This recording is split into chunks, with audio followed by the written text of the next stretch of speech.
Наши граждане начали жаловаться на то, что когда они спят, они слышат чавканье и хруст. На самом деле это веночный уборщик. Эти существа изначально были найдены в Черенской области, ну и затем в нашей. Вот как выглядит их внешний вид. Хоть и выглядят они жутко, но на самом деле они вообще безвредны.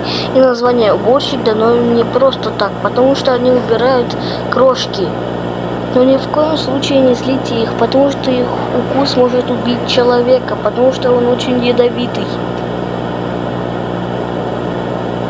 Здравствуйте, граждане, это командир группы ОГПА. Мы нашли новую аномалию в нашем городе. Вот фото человека, который подверг нападению этой жуткой аномалии.